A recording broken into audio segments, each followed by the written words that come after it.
कर्मी का फल भोगना पड़ता है। कैसे? चलिए एक कहानी के माध्यम से समझाने की कोशिश करता हूं। एक बार एक औरत बहुत ज्यादा भजन सिमरन करना, सेवा करती थी।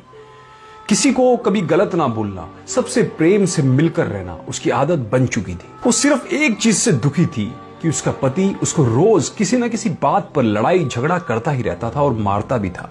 एक बार उस आदमी ने उसे इतना मारा कि उसकी हड्डी पसलियां टूट गई। लेकिन उस आदमी का रोज का काम था झगड़ा करना, उसको मारना।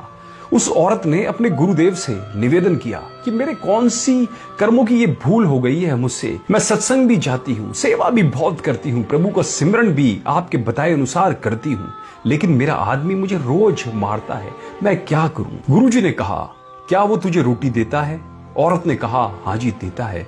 गुरुजी ने कहा, फिर ठीक है, कोई बात नहीं। उस औरत ने सोचा अब शायद गुरु की कोई दया हो जाए और वो उसको मारना पीटना छोड़ देगा, लेकिन ऐसा कुछ नहीं हुआ। उसकी तो आदत बन चुकी थी रोज अपनी घरवाली की पिटाई करना। कुछ दिन और निकल गए। उसने फिर गुरुजी से कहा कि मेरा आदमी मुझे रोज पीटता है, मेरा कसूर क्या है? गुरुजी ने फिर कहा, क्या वो तुम्हें रोटी देता है? उस औरत ने कहा, हाँ जी देता है। तो गुरुजी ने कहा, फिर ठीक है, तुम अपने घर जाओ। वह औरत बहुत निराश हुई कि गुरुजी ने कहा ठीक है।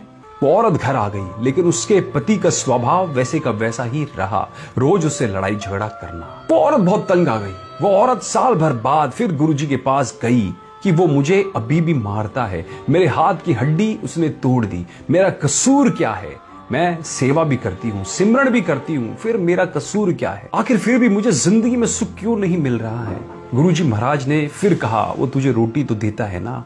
उसने कहा, हाँ जी देता है। गुरुजी ने कहा, फिर ठीक है। इस बार वह औरत जोर जोर से रोने लगी और बोले कि गुरुजी मुझे मेरा कसूर तो बता दो, मैंने कभी किसी के साथ बुरा नहीं किया, फिर मेरे साथ ऐसा क्यों हो रहा है? गुरुजी कुछ देर शांत हुए और फिर बोले, तेरे घरवाला पिछले जन्म में तेरा बेटा था, तू उसकी सौतेली माँ थी, तू रोज उसे सुबह शाम मारती रहती थी और उसको कई कई दिनों तक भूखा रखती थी। शुक्र मना कि वो इस जन्म में तुझे रोटी तो दे रहा है। ये बात सुनकर औरत एकदम चुप हो गई। गुरुजी ने कहा, बेटा जो कर्म तुमने किए हैं उसका भुगतान तुम्हें ही करना पड़ेगा। फिर उस औरत ने कभी गुरुजी से शिकायत नहीं की, क्योंकि वो सच को जान गई थी।